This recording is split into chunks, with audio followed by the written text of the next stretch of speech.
Eva-l'Éco est une association qui a pour objet l'éducation populaire au développement durable et l'accompagnement à la transition écologique et solidaire. Située sur le tiers-lieu Sainte-Marthe, nos actions s'organisent autour de diverses animations, ateliers et formations. Eva-l'Éco travaille main dans la main avec la société coopérative d'intérêt collectif Tetris, dont l'acronyme signifie Transformation écologique territoriale par la recherche et l'innovation sociale. Le tiers-lieu Sainte-Marthe représente un terrain d'expérimentation idéal pour de la recherche sur des lieux où il y a une autre forme de rapport au collectif, au vivant et au travail.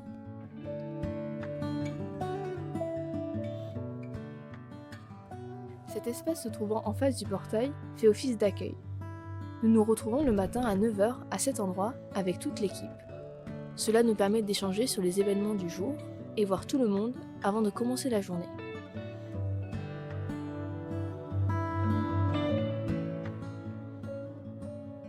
Kamel est animateur du conseil citoyen de la ville de Grasse. Il s'occupe d'accueillir les visiteuses sur le tiers-lieu et leur explique son fonctionnement. Il a aussi un rôle d'accompagnateur socio-professionnel lors des différentes formations que nous proposons.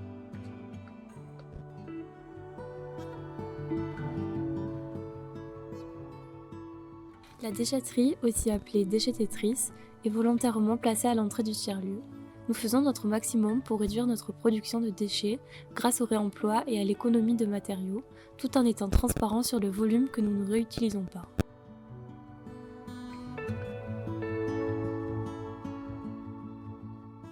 L'atelier est ouvert à tous pour venir réparer des vélos dans une démarche de faire avec, grâce à la mise à disposition d'un espace et d'outils, ainsi qu'en incitant au partage de connaissances, à l'entraide et à la prise d'autonomie des usagers et usagères.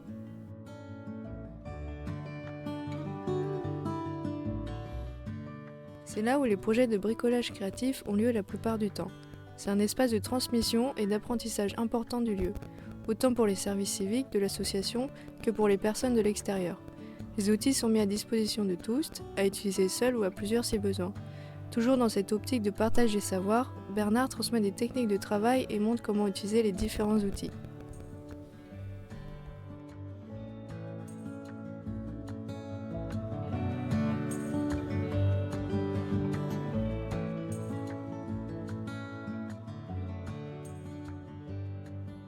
Tous les bois utilisés dans l'atelier bricolage sont issus de la récupération. Ils proviennent de meubles donnés par des personnes, de palettes récupérées, ou bien de bois provenant du bâtiment lui-même et enlevés lors de rénovation.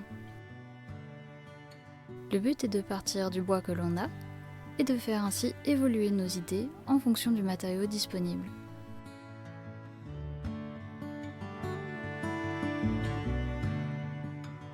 La cour principale est un espace de rencontre et d'activité pour les intervenants et intervenantes, ainsi qu'un lieu de vie pour les résidents-résidentes.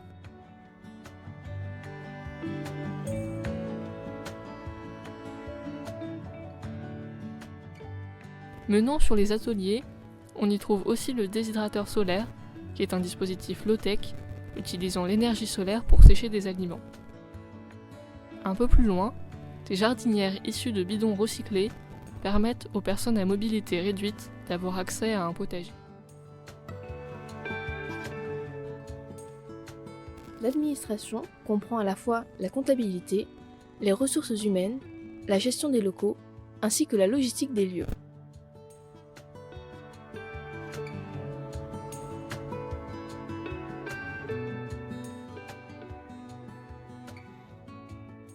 Tetris loue des salles à des organismes afin qu'ils puissent venir proposer leur formation sur place. Ces salles sont aussi utilisées par des bénévoles lorsqu'elles proposent des ateliers. Nous avons fait le choix de ne pas prendre d'entreprise de ménage pour s'opposer aux horaires de travail décalés et à l'anonymisation des personnes dont c'est le métier. L'entretien des salles est donc réalisé par les usagers et usagères du tiers-lieu et notamment les volontaires en service civique qui résident sur le lieu. Cela leur permet d'être rémunérés en martienne, la monnaie locale du tiers-lieu, et de payer des biens et services sur le lieu, comme leur loyer, des places de théâtre ou encore le repas des simples.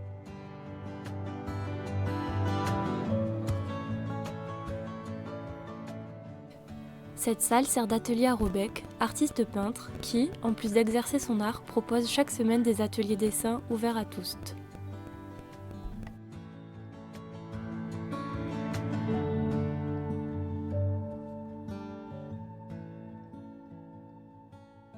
C'est un espace de télétravail mettant en avant une dynamique qui privilégie l'action collective et le développement local durable. Cet espace est actuellement occupé par Marie, qui travaille pour Terre de Liens.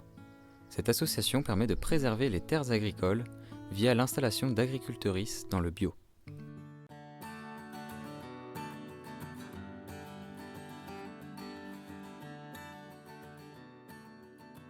Ces toilettes extérieures sont à séparation. En ce qui concerne l'urine, elles permettent d'économiser de l'eau car la chasse est tirée après plusieurs passages. Les selles, quant à elles, sont compostées.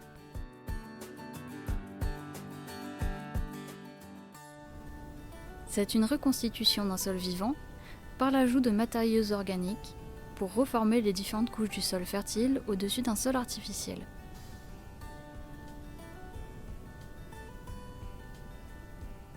Ces champignons sont cultivés à partir de ballots recyclés en fin de production que nous sommes allés chercher à la champignonnière de la Pousse à l'assiette. Les récoltes sont utilisées en cuisine, transformées ou fraîches. En parallèle, les ballots enrichissent le technosol en matière organique lors de leur dégradation.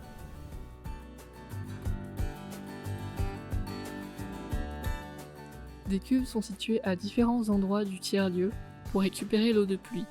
Cette eau sert ensuite à arroser les cultures dans les restanques. Nous récupérons aussi l'eau des douches avant que celle-ci soit chaude pour la réutiliser dans les chasses d'eau des toilettes du réfectoire.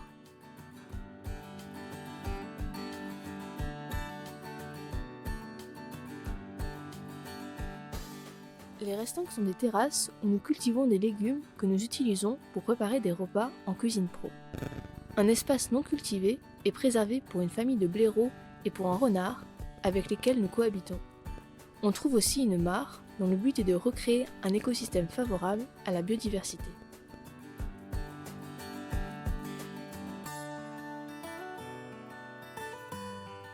La plateforme de compostage permet de transformer les déchets organiques en une matière fertilisante. Plusieurs bacs sont à disposition pour garantir les différentes étapes de la dégradation. Des bacs de plus petite taille sont aussi présents pour rendre l'activité accessible aux enfants et aux personnes à mobilité réduite. Le compost est ensuite utilisé pour les plantations des restanques.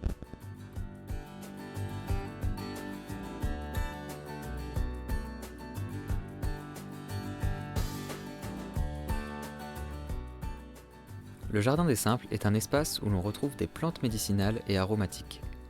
La diversité présente dans ce jardin permet d'organiser chaque mois un repas des simples, repas préparés principalement à base de plantes simples et sauvages du lieu. Ce temps ouvert au public permet de faire découvrir des plantes comestibles et transmettre une manière de les utiliser.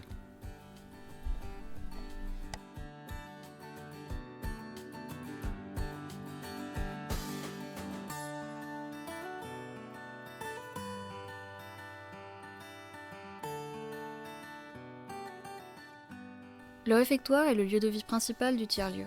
Cet espace de travail et de repos est partagé entre tous les usagers et usagères du site. Les réunions d'équipe hebdomadaires ont également lieu à cet endroit. On y trouve aussi une friperie qui fonctionne sur le principe de la contribution libre.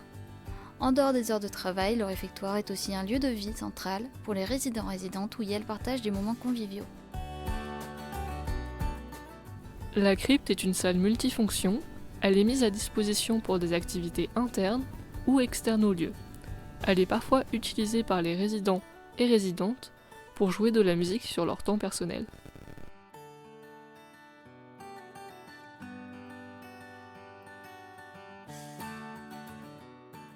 La cuisine pro permet de cuisiner pour un public extérieur lors de certaines activités comme le repas des simples ou lors de formations. Les repas proposés sont végétariens, bio et avec un maximum de produits issus du lieu.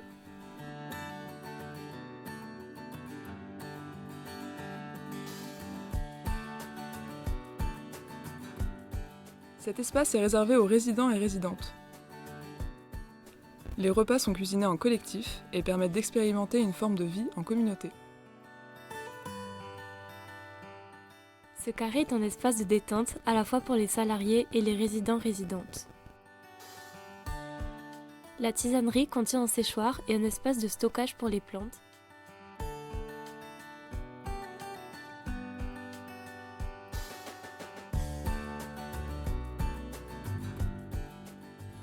Cet espace est dédié à l'inclusion et à la médiation numérique. Une partie de nos activités consiste à aider des personnes dans la prise en main d'outils numériques et de les accompagner dans leurs démarches administratives ainsi que dans leur recherche d'emploi dans le but de les rendre le plus autonomes possible. Nous consacrons aussi du temps à la culture numérique pour tous à travers divers ateliers comme par exemple découverte des métiers du numérique, sensibilisation aux usages des réseaux sociaux ou encore comprendre le fonctionnement d'un ordinateur. La SCIC Tetris accompagne et développe des projets autour de la recherche et du développement numérique en lien avec les transformations écologiques territoriales. Ces projets portent majoritairement sur de la récupération de données de territoire via des capteurs réalisés à partir d'éléments recyclés. Le travail est en open source afin qu'il puisse être accessible à tous les acteurs et actrices du territoire.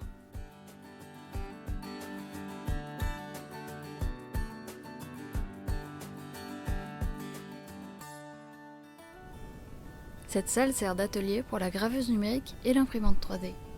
Ces deux machines nous permettent de réaliser en interne des pièces pour des projets low-tech de recherche et développement, de graver des panneaux d'information, ou encore de les utiliser dans un but pédagogique à destination d'un public extérieur.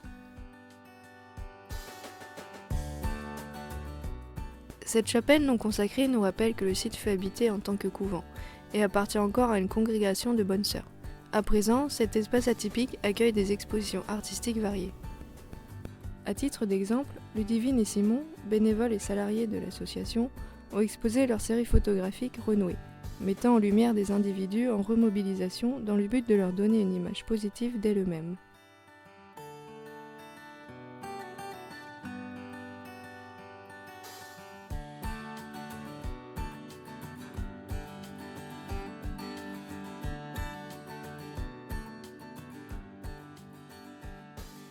Les chambres des résidents et résidentes et les douches se trouvent sur ces 2 étages. On y trouve aussi la bibliothèque offrant un espace de détente et de lecture, ainsi qu'un dortoir.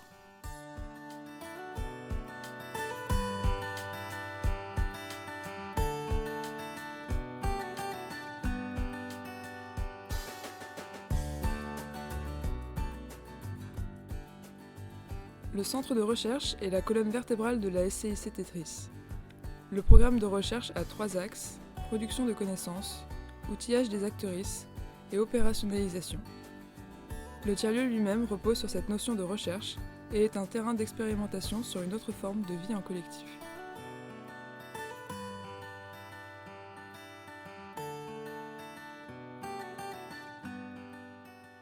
Au fond de cette cour se trouve une zone de compostage de feuilles afin d'obtenir du terreau. Des cuves de stockage d'eau sont adossées au muret. Elles sont raccordées au réseau de stockage de l'eau de pluie et celui qui recueille l'eau issue des douches.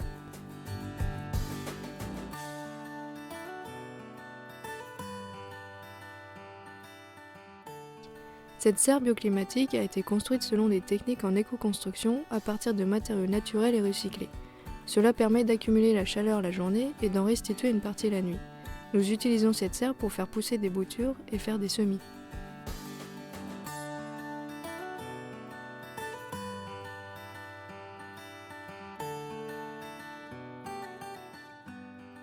La jardinothèque sert de rangement à tous les outils utiles pour le jardinage. Le lombricompostage transforme des déchets organiques en un engrais naturel appelé lombricompost. Comme son nom l'indique, ce processus s'appuie sur des lombrics qui dégradent la matière en l'ingérant puis en la rejetant. Cela permet en plus d'obtenir un liquide nutritif appelé lombrité. La SCIC Tetris gère aussi les Grandes Roches, un autre tiers-lieu près de Gréolières, sur le plan du Perron, vers lequel les activités vont se diriger. Ce tiers-lieu combine des activités agricoles, du tourisme d'hospitalité, un centre de formation avec hébergement et filière de l'éco-construction. Il est aussi dédié à la transformation écologique et solidaire, où il est possible de participer à des séjours en tiers-lieu pour découvrir, partager et apprendre en faisant.